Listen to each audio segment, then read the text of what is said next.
2021년 4월 서울의 아파트 평균 매매가가 11억 원을 돌파했습니다. 사상 최초예요. 작년 9월에 평균 10억 원을 이때도 사상 최초로 돌파하고 딱 7개월 만인 21년 4월 11억 원을 돌파해버립니다.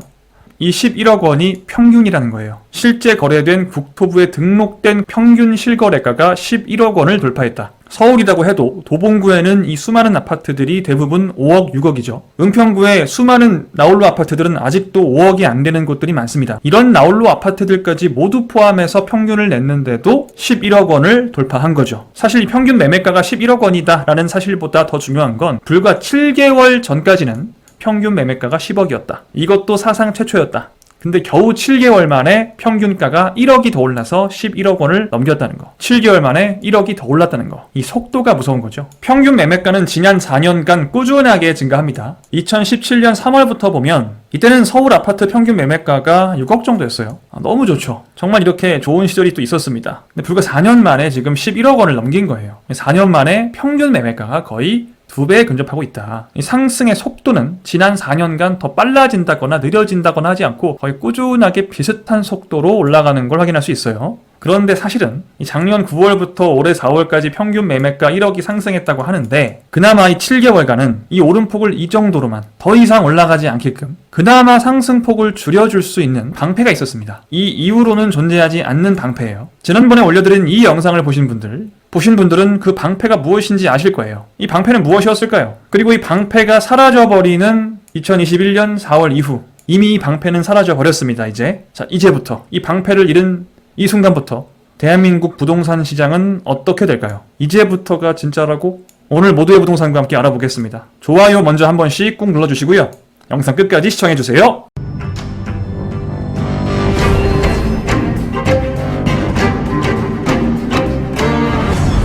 네, 안녕하세요. 모두의 부동산입니다. 서울 아파트의 평균 매매가는 사상 최고액인 11억을 찍었고요. 이렇게까지 많이 올랐는데 이제부터가 진짜다? 이 이제부터가 진짜다라는 의미가 뭔지 알아볼 거예요. 자, 방패가 있었다고 했어요. 작년 9월부터 올해 4월까지 1억이 올라갔지만 7개월 동안 1억이 올랐으면 정말 빠른 거지만 그나마 이 방패가 있었기 때문에 이 정도 하고 만 거다. 지금 현 정부의 정책들이나 화폐 가치의 하락의 속도를 봤을 때 사실 이것보다 훨씬 빨랐어야 돼요. 근데 다행히 이 정도로 방어를 할 수 있었던 이유는 이 집값 상승을 그나마 저지해줄 방패가 딱 한 개 있었기 때문인데 그건 뭐냐? 자, 2021년 6월 1일이 되면 부동산 시장에 중요한 변화가 생깁니다. 부동산 공부를 어느 정도 하신 분들은 이날이 어떤 날인지는 아셔야 돼요. 이날이 무슨 날인지도 모르면 부동산이 어쩌고 저쩌고 그런 얘기를 아예 하시면 안 돼요. 아무것도 모르시는 분이니까 반드시 아셔야 됩니다. 세금이 바뀌는 날이죠. 다주택자의 종부세, 법인 소유 주택의 종부세가 동시에 대폭 인상이 되고요. 또 다주택자의 양도소득세도 대폭 인상이 됩니다. 즉 2021년 6월 1일이 되면 주택을 많이 가지고 있는 사람과 주택을 소유하고 있는 법인은 세금 폭탄을 맞을 수밖에 없다 라는 얘기예요. 반드시 6월 1일 전에 주택을 처분을 해야만 이 폭탄을 안 맞는 거예요. 이 날이 지나면 처분해도 소용이 없어요. 이 전에 처분을 해야만 피할 수 있는 거예요. 그럼 뭔가 다주택자와 법인이 6월 1일 전에 이 세금 폭탄 피하려고 주택을 일부 좀 처분을 할까 하는 생각을 당연히 한번 해보겠죠. 일단은 그런 고민을 할 수밖에 없었기 때문에 또 당연히 폭락론자 힐링캠프 운영하시는 분들은 이런 너무 좋은 떡밥이 있으니 분명히 확실하게 법인과 다주택자가 이 무시무시한 세금 폭탄을 피하려고 매물을 쏟아낼 것이다. 집값이 폭락해버릴 것이다. 라는 주장을 여기저기서 펼치십니다. 다 작년 하반기, 올해 상반기에 나온 얘기들이에요. 다 이 세금 폭탄 때문에 다주택자, 법인이 금매를 쏟아내면서 집값 폭락한다 이런 얘기예요.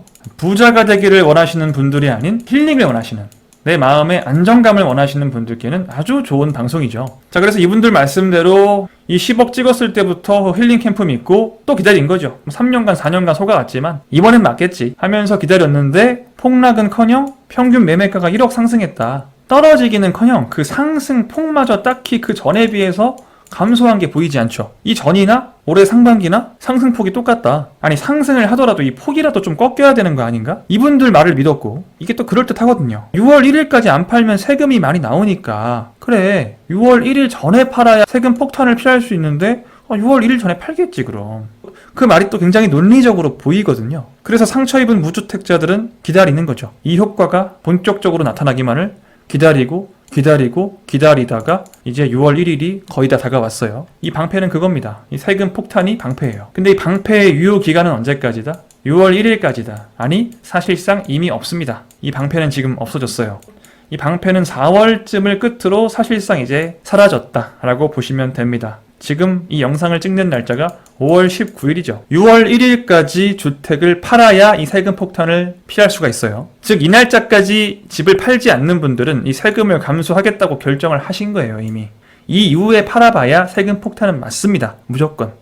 그럼 다주택자와 법인들은 투자의 경험이 많은 분들이고 부동산 상승장 하락장을 여러 번 경험을 해보신 분들이에요. 이분들은 이 세금 폭탄 정책이 발표가 됐을 때 6월 1일 전까지 주택을 팔지 아니면 가지고 갈지를 고민을 분명히 했을 겁니다. 생각 않고 가만히 있는 분들은 투자에 관심이 없는 분들이 그렇게 하는 거지, 인생에서 여러 번 투자를 해보신 분들, 특히 법인까지 만들어서 투자를 하시는 분들이 아무 생각 없이 멍 때리고 6월 1일을 바라보고 있지는 않아요. 분명히 고민을 합니다. 고민을 해서 그래 팔자라고 결론을 내리시는 분들도 있을 거고, 아니야 가지고 가자라고 결론을 내리시는 분도 있을 거고, 아니면 일부는 팔고 일부는 가지고 가자라고 결론을 내리신 분도 있을 거예요. 자, 그럼 가지고 가자라고 결론을 내리신 분들은 뭐 그런 분들의 매물은 안 나오겠죠, 시장에. 자, 근데 팔자라고 결론을 내리신 분들도 있을 거 아니에요. 그분들의 매물은 언제 나오겠어요? 이 정책을 발표한 직후부터 올해 한 3월 한 4월까지 나왔다는 거예요. 근데 지금 시점엔 이분들의 매물은 없다. 왜? 지금 내놔봤자 6월 1일까지 등기 취지가 어렵습니다. 잔금 받기가 어려워요. 이게 집을 안 사보신 분들은 무슨 말인지 이해를 못할 수도 있는데, 부동산이라는 게 계약을 한다고 해서 내 소유가 되는 게 아니에요. 잔금을 치르고 등기를 쳐야 내 소유가 되는 거예요. 법적으로는 이 잔금일과 등기일 중에 빠른 날짜를 취득일로 봐주기 때문에 양도일로도 봐주고, 자, 5월 31일까지 잔금 받으면 처분을 한 걸로 되긴 해요. 지금 5월 19일인데 지금 집을 내놔서 오늘 계약을 한다고 해도 31일까지 잔금 받을 가능성이 있어요? 거의 희박하죠. 그리고 애초에 이미 가지고 있지 않고 팔겠다고 결정을 하신 분이 매물을 지금 내놓겠습니까? 팔 거면은 당연히 12월, 1월, 2월, 3월, 4월에 내놨겠죠. 이제는 없다는 거예요. 이제는 다주택자 법인들이 이 세금 폭탄을 피하기 위해서 내놓는 매물은 없다. 그런 매물은 이제는 없다는 거예요. 여태까지는 조금 있었기 때문에 일시적인 방패가 돼줬고, 이 아파트 가격이 그나마 조금 덜 오르게끔 이렇게 막아주는 역할을 좀 했었는데, 이제 그마저도 없다, 지금부터는. 그리고 그 이외에 정부의 정책이나 국제적인 상황이 바뀐 게 딱히 없단 말이에요. 그럼 이때의 오름폭보다 당연히 앞으로의 오름폭이 더 클 수밖에 없죠. 지금까지는 이거라도 있었는데 이제 이것마저도 없다라는 거예요. 그나마 유일하게 있던 방패는 사라지고 정부의 공급 차단 정책은 바뀌지 않고 있습니다. 계속 재건축을 못하게 해서 신축 공급을 하지 않고요. 앞으로 예정된 공급이라고는 3기 신도시 사전청약이죠. 그것도 사전청약 달랑 3만 가구 정도를 사전청약으로, 본분양도 아니에요. 입주 예상 시점은 대략 28년에서 30년. 그것도 고작 3만 가구. 이 외에 모든 공급을 다 틀어막겠다라는 기조는 아직도 유지되고 있습니다. 거기다가 늘상 말씀드리지만 미 연준은 달러를 무제한으로 찍고 있고요. 2,100조 원 찍고 4,400조 또 준비하고 있다 말씀드렸죠. 현금 가치는 끝도 없이 나락으로 떨어지고 있고, 이 와중에 집권 여당에서는 LTV를 90%까지 상향하겠다, 내가 가진 돈의 10배에 해당하는 주택을 살 수 있도록 해주겠다, 이런 정책을 또 추진하고 있어요. 자, 공급은 미친 듯이 틀어막고 현금 가치는 나락으로 떨어지고 LTV는 또 90%까지 올리자는 얘기를 하고 있고, 그야말로 총체적인 난국입니다. 그래서 이제부터가 진짜라고 하는 거예요. 서울 평균 매매가가 사상 최고액을 찍고, 서울만 올라가는 걸까요? 경기도의 상승률이 서울보다 훨씬 높습니다. 서울은 그나마 느린 편이에요. 이게 지금 지난 7개월간의 집값 상승인데 서울은 그래도 2.7%, 4.3%, 5%, 3.4%, 2%에서 5% 이내라면 경기도 대부분은 10%를 넘어가죠. 이 10%를 넘는 곳도 있어요. 인천도 대부분 10%가 넘습니다. 서울은 적게 오른 편이에요. 주로 집값 상승이 본격적으로 이루어진 곳은 인천과 경기도입니다. 서울은 그나마 천천히 올라서 7개월 동안 1억 원이 상승을 한 겁니다. 근데 여태까지는 진짜가 아니었다. 이제부터가 진짜다. 최소한 올해 하반기는 정말 무주택자들에게는 그야말로 지옥 같은 날들이 될 가능성이 매우 크죠. 제가 그랬죠. 되도록이면 4월 이내 늦어도 5월 이내, 아무리 늦어도 6월 이내에는 내 집 마련을 하는 게 좋다. 이 하반기마다 폭등하는 집값 그래프를 매년 봐오시면서 소가리를 하셨다면 이번에는 좀 보고 있지 말자. 내가 내 집 마련을 하고 나서 이 그래프를 보는 것과 내 집 마련을 못한 상태에서 이 그래프를 보는 마음은 완전 다릅니다.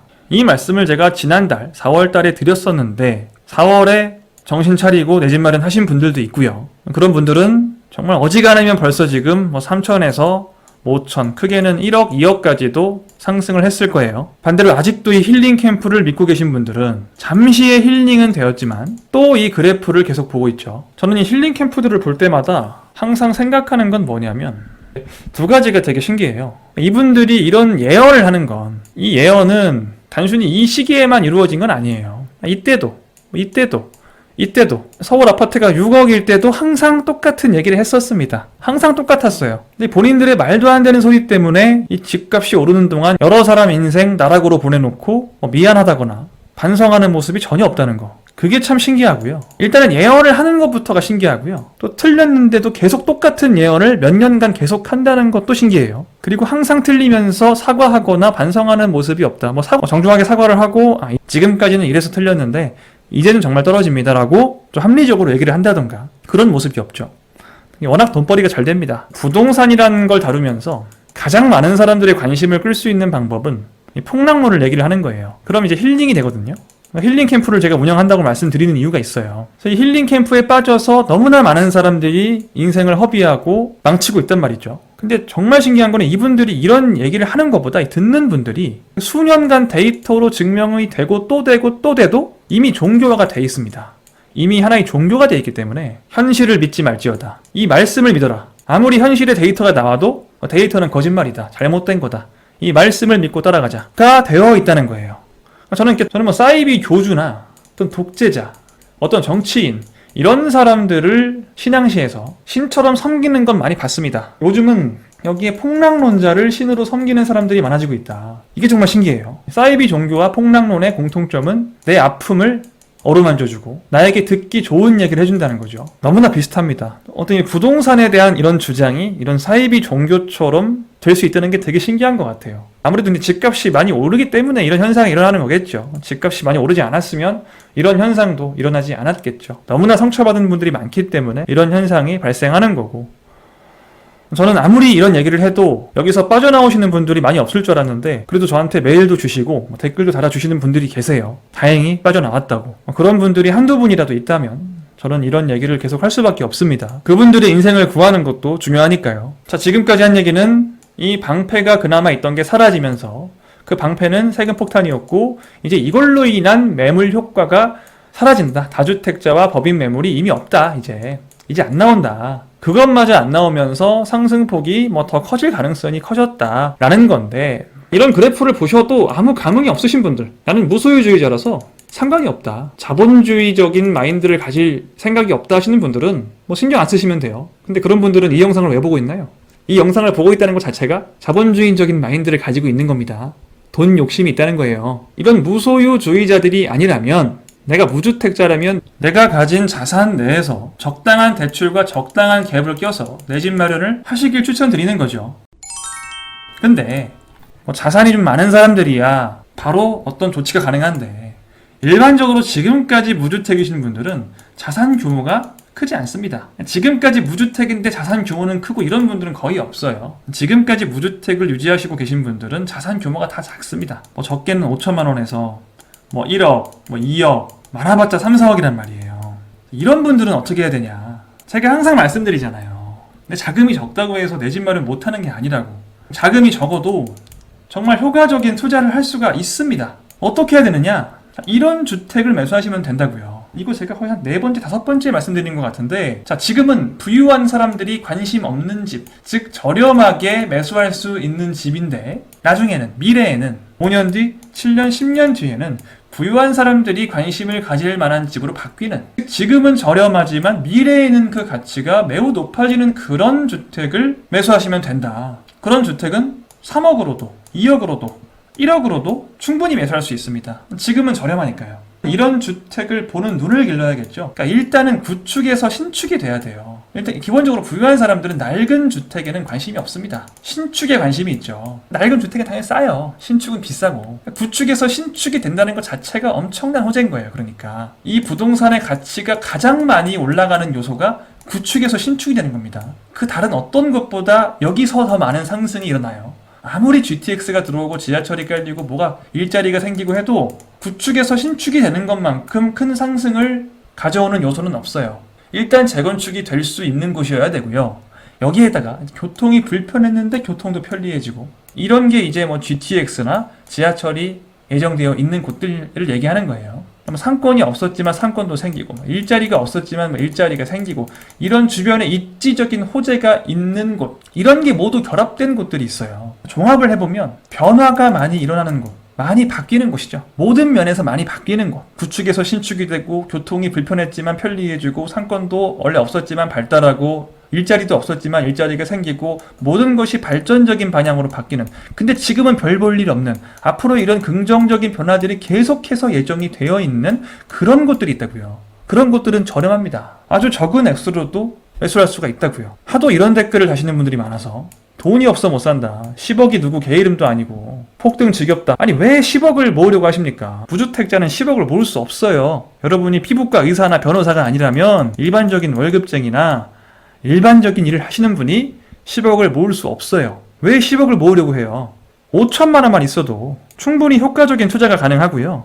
내가 어찌저찌 해서 1억까지만 확보할 수 있다. 뭐 직장 다니시는 분들은 신용대출만 조금 받아도 가능하잖아요. 충분히 소액으로도 이런 아주 효과적인 투자를 할 수 있는데 왜 10억을 못 모아서 머리를 쥐어 뜯고 있냐고요. 그러지 마시라. 1억, 아니 5천만 원만 있어도 충분히 좋은 투자를 할 수 있다. 자본이 부족하신 분들은 이런 곳들이 어디인지를 파악하시는 게 우선이고요. 이 중에서 교통이 편리해지는 곳, 교통혁명이 일어나는 곳들, 일자리가 많아지는 곳들, 이런 입지들은 제가 천지개벽 시리즈라고 해서 올려놓은 게 있으니까 그걸 참고하세요. 오늘 여러분이 제 영상을 보시고 나는 돈이 정말 없어서 지금 부동산을 내가 매수를 할 수가 없다, 정말 없다, 난 1,000만 원도 없다 라고 하시는 분들은 어떻게 할 수가 없어요. 근데 여러분이 마인드만 바꾸셔도 오늘 제 역할은 다 한 겁니다. 여러분의 마음을 이런 힐링 캠프에 두지 마세요. 그러니까 마음을 힐링 캠프에 두면 힐링은 됩니다. 내가 힘들 때 힘내, 앞으로 좋아질 거야, 여태까지는 힘들었지만 앞으로는 괜찮아질 거야 라고 얘기를 해주면 좋죠, 마음은. 근데 잠깐 좋았다가 이 그래프를 보는 순간